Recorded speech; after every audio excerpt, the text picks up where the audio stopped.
If you're somebody who is interested to know what are the tendering requirements and government procurement requirements, particularly here in Australia around each of the states or at a federal level, in this video, we're going to be talking about some of the new revised cybersecurity requirements. So if you're an organization or if you're involved with an organization who does government tendering or does government work here in Australia, in New Zealand, equally, there's some similar requirements. And throughout the world, looking at what government procurement requirements are, then listen up. I've got some information for you.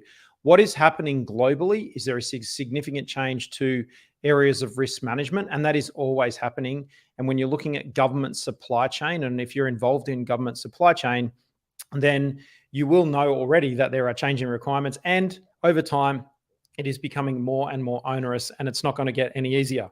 So first and foremost, if you are somebody who's just stumbled across this particular video or you're involved here in the live stream, we are streaming this live, then I will be talking a little bit about ISO 27001. That is the information security or InfoSec international standard to set up a management system. If you're familiar with ISO 9001 quality management system specification, or if you're familiar with ISO 14001, the Environment and Sustainability Management System Specification, or ISO 45001, the Occupational Health and Safety Specification. This is the risk management framework. ISO 27001 is the risk management framework for information security. And what we specialize here in at Best Practice is helping you to understand those standards. We do certify and accredit companies to those standards. We have a big team of best practice assessors that come in and will do that assessment for you. And we've got obviously the online training academy, and we produce lots and lots of this free content. Hi, my name is Kobi Simmat. I'm the CEO here at Best Practice, and I'm here to help you understand what some of those tendering requirements will be. So for those of us that have just joined for the live stream, you know the drill. I find it quite fascinating and exciting to know where you are in the world and where you are watching from. So if you are watching live on LinkedIn, let me know where you are watching from. Say hello. I'll see you there in the comments. The team here in the studio have set me up we got this big screen up on the wall here in the studio that gives me a dashboard, and I can see what's happening live on YouTube, and I can see what's happening live on LinkedIn. So let me know in the comments where you are watching from. If you are watching the recording, so you're obviously not with us live, you're watching this after we've recorded it live, we're going to leave it up on our YouTube channel at Best Practice TV on YouTube. It'll be there. Still let me know. So still comment. I do see the inbox and I see all the comments, and I go back and check. So we do monitor that there. So if you have got any questions, the comments are the place to ask that question, because otherwise I'm just looking at a camera and a white wall here in the studio. And it's always nice to know that there are people behind it. So that's what I'm looking at when I look over here on my left-hand side. I'm looking over at the studio. Let's get into it. Obviously 2019, we had quite a good year globally. Lots of people doing lots of great stuff and lots of success. And then in 2020, COVID hit. Now, what was happening in 2019 was cybersecurity requirements were starting to be strengthened in most government agencies around the world, starting to be concerned about their information security.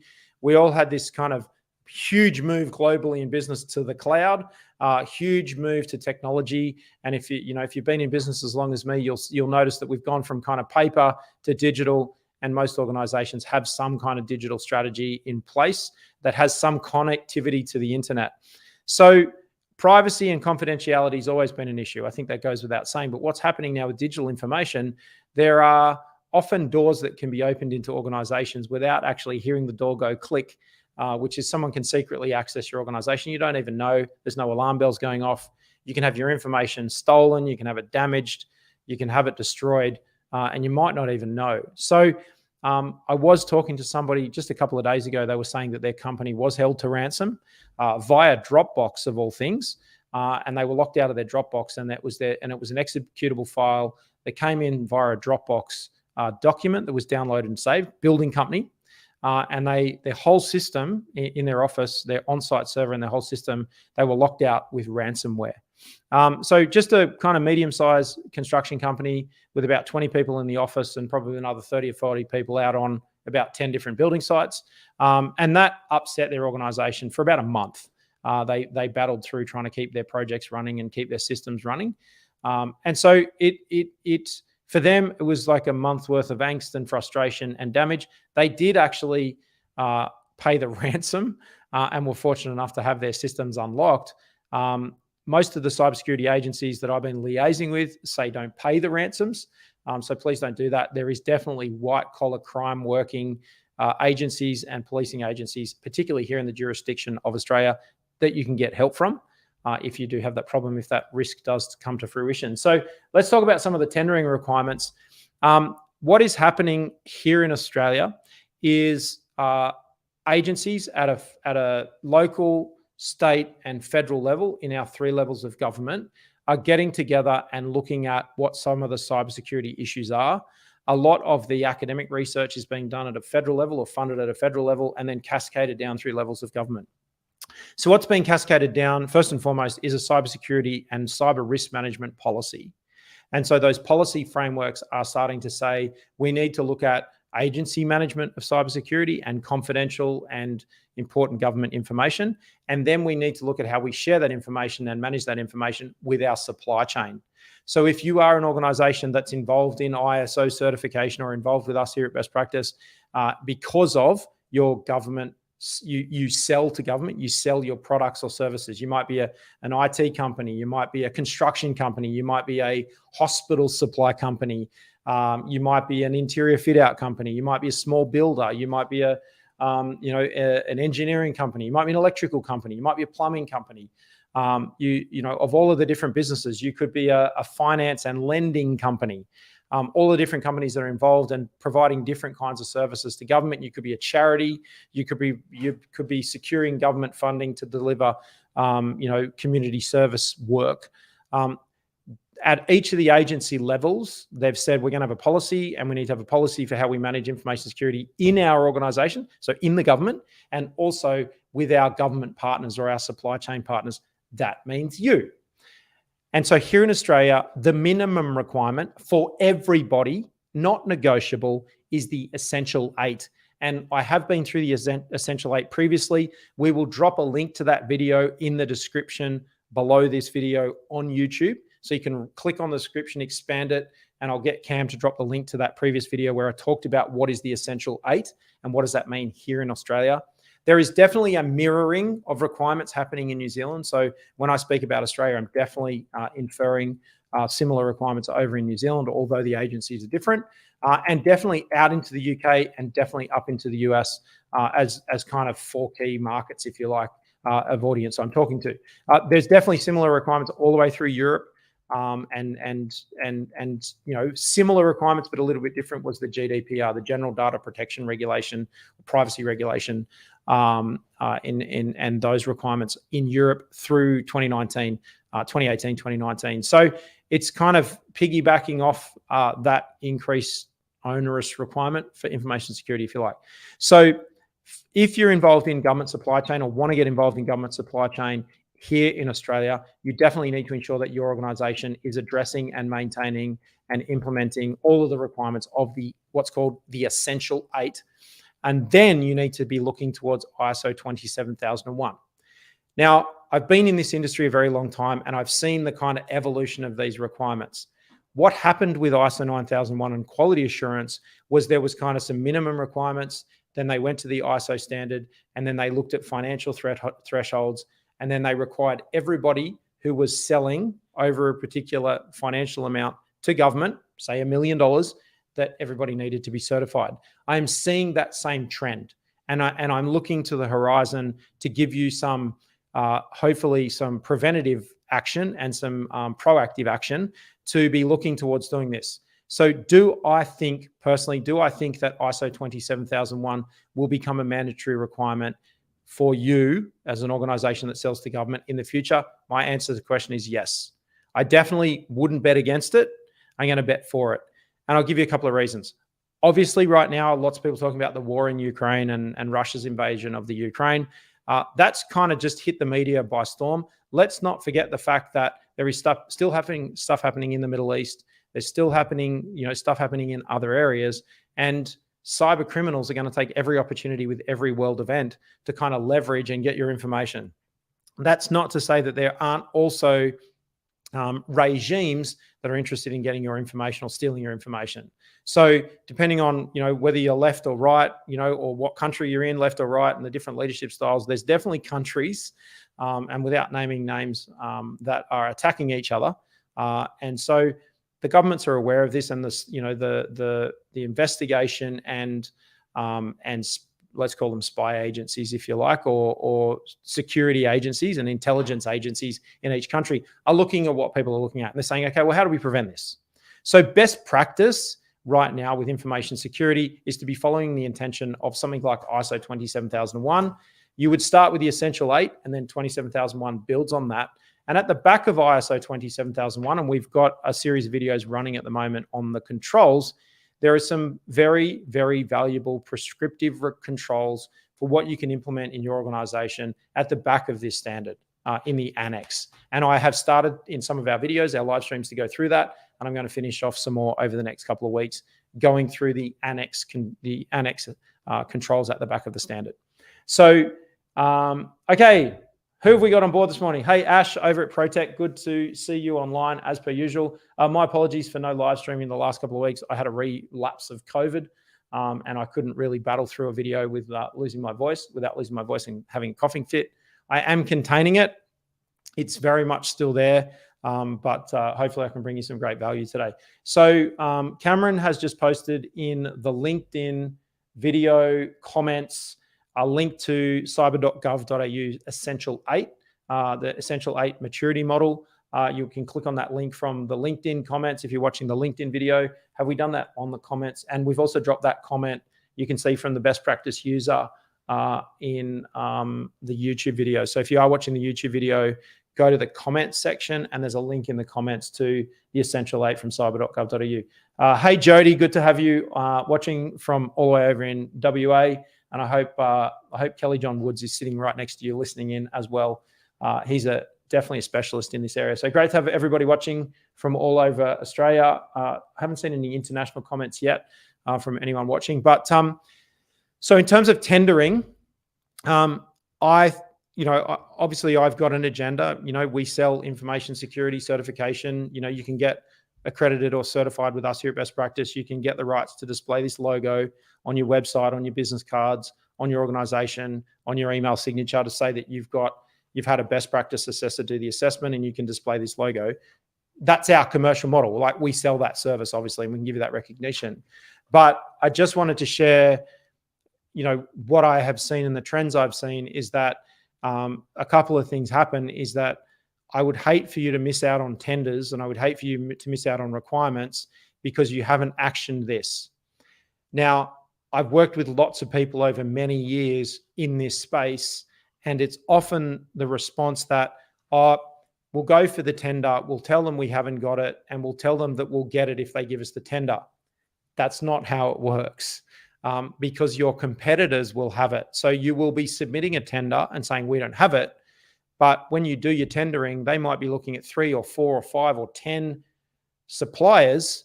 And if your competitor has got it, or someone who's competing with you for that tender, then they're going to get more points and they're more likely to win the tender. So it's not a successful strategy to say to particularly government supply chain to say, oh, look, if you want us to have it, we'll do it after you give us the tender. Well, they'll say, well, we'll just use the people that have already got it. And so I've seen so many companies miss out on opportunities, spend a lot of money tendering, put a lot of effort into tendering to win those tenders. And you don't get a lot of time. You might get 3 weeks or 4 weeks to kind of put your tender together and submit it. The procurement timeline might be 6 weeks, but it's usually 4 weeks. I get these phone calls on Friday afternoon. Hey, we've got a tender due Tuesday morning. We need to be certified by Tuesday. I'm like, that's not how it works. These things take time. And I need you to be working on this stuff because I don't want you to be in a position where all of a sudden the tender comes through, the government gets organized, they put the cybersecurity requirements into their tendering documents, and then you go, oh my God, I haven't got organized. I was going to do it, but I didn't think I needed it this quickly. When this happened with ISO 9001, it moved really quickly. When it happened with 45001 with workplace health and safety, they moved really quickly. And a lot of the amazing companies that we work with were on the back foot, really struggling and missing out on opportunities. And I don't know about you, but the global economic climate out there right now is not one where you can afford to miss out on opportunities. I need you guys to be focusing on this. So even if you are doing really well, at the stroke of a pen, the procurement requirements will change, and then you need to get onto it. So now's the time to be making an investment. If you have to make the investment down the track in a reactive way, it's going to cost you more. So starting to work on it now and starting to make some inroads into information security, it's going to be far cheaper for you in the long run to be proactive and be working on it now. How could you do that? You could get our team to start with a gap analysis. So we are offering gap analysis against ISO 27001. We've got a campaign running right now, so you could speak to Kiana or Gretel. If you are watching this from anywhere in the world and you want to know more about ISO 27001 and you'd like a gap analysis, we can do that remotely. It's not something where we need to be face-to-face with you. We can get one of our team to work over Microsoft Teams or Google Meet or Zoom or FaceTime, and we can start working through that gap analysis with you. So it's not just for you guys here in Australia, it's for everyone in the world. The Essential 8 is the Australian government's interpretation of a slimmed down version of 27001, just to kind of break in. But it's exactly what happened with ISO 9001. They kind of had quality assurance, substantial implementation, then full ISO 9001. And they moved to full ISO 9001 really quickly. So they kind of said, it's okay, you don't need to do the whole standard. But then once they had people with substantial implementation, they moved to full implementation. And I'm seeing that trend now. It didn't play out very well, and it might be that they move really quickly. So they've got the Essential 8. You want to make sure you're doing that. I think that's relevant for any company anywhere in the world. So you could have a look at the Australian Essential 8 and use that as some guidance, but then move to straight ISO 27001. Okay, so it doesn't look like there's many questions. What I want you to be understanding is looking at your customer, thinking forward about the future, is getting in conversation with the kinds of organizations or government agencies you want to be working with, and looking really closely at their procurement criteria and looking at what's written down, not the hearsay, but what's written down, and asking the question, when do they think that the procurement requirements might be revised? What work do they think they've got coming up? What's in their procurement plan? A lot of government agencies that, the people that you want to work for or do work for, and depending on your product or service, they are required to do some kind of procurement plan and then some kind of budgeting. And often that can be 2, 3, or 4 years in advance. I know at a federal level in defence here in Australia, the defence procurement plan goes out 5 years, because they know that there's stuff that they can't just walk into a shop and you can't just walk into a shop and buy a submarine. It takes time to design it and build it and specify it, bring it to fruition, do the sea trials, all that kind of stuff. And those kinds of projects can take 10 years. So I want you to understand that this requirement is going to be strengthened. But all of the government agencies are being pressured internally to significantly strengthen their cybersecurity, which will blow off or spin off or blow back on you, because you're part of although you're an external organization, you're still part of the supply chain. So when they are putting pressure into, there's a lot of pressure internally at all levels of government right now on cybersecurity. And that is why I'm saying now, that's why I'm saying it's so urgent, because I'm seeing that pressure internally. I have lots of colleagues in government. They're getting a lot of cybersecurity pressure and strengthening requirements and best practice requirements for cybersecurity. And I know it's just a matter of time, and it's not going to be very long when it comes out. So you did hear it first. It's recorded. It's on video. I'm on the record telling you right now that you need to get onto it, and it is happening, and it is happening now. And I don't want you guys to be complacent. So please don't sit back and think this won't happen to us. So internally, the cybersecurity officers or chief cybersecurity information officers in government are producing policy, producing training, producing mandatory requirements for government agencies to comply with, what they need to do internally in terms of managing cybersecurity. It's mandatory for every government agency at every level to be implementing the Essential 8. And then they look to ISO 27001 as a framework, as an international framework to follow for all of the controls. So there isn't many controls at the back of ISO 27001 that are negotiable. They're all best practice controls, and you'd kind of say they're all essential. The Essential 8 is just a way of kind of giving people a soft introduction. And within that context, it says that they must control their supply chain and they must do risk management across their supply chain. So while you might not think that you're involved in a lot of cybersecurity risk, you are, particularly if documents and information are being transmitted electronically, you are forming part of the risk to the agency, and the agency needs to demonstrate they're controlling their risk. And the easiest thing for the agency to do is to just go and tell all of their suppliers to get ISO 27001 and to get an external certification, because then they don't need to worry about it. So those of you that have been involved in tendering, particularly for workplace health and safety or occupational health and safety, you know that sometimes there's checklists that have got 50 questions that you've got to answer.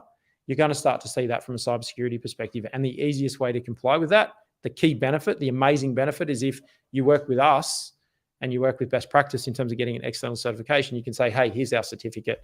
Best Practice already looked at it. Doesn't work all of the time, but it definitely helps. Okay, I hope this has been helpful. I didn't want to take too much of everybody's time. We haven't got a very big audience today. Just a quick video. There is an offer right now from Best Practice for an information security gap analysis. Kiana and Gretel are working through every single Best Practice client and contacting everybody to offer that. We want to be on the front foot. We want to be Best Practice. We want to be proactive. We want you to have a great organization that is doing great things for your customers. And we want to be part of that successful journey and helping you with business improvement. We're definitely not the place to be complacent.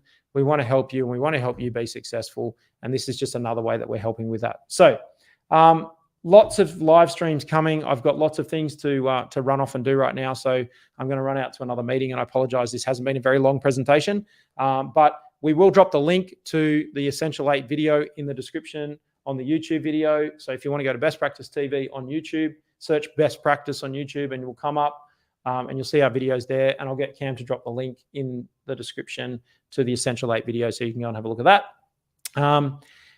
What else can I quickly talk about? Lots of stuff happening in our newsletter. The Best of Best email comes out on a Friday from Sydney, Australia. So that'll be a Thursday in the US. So look for that at the end of every week.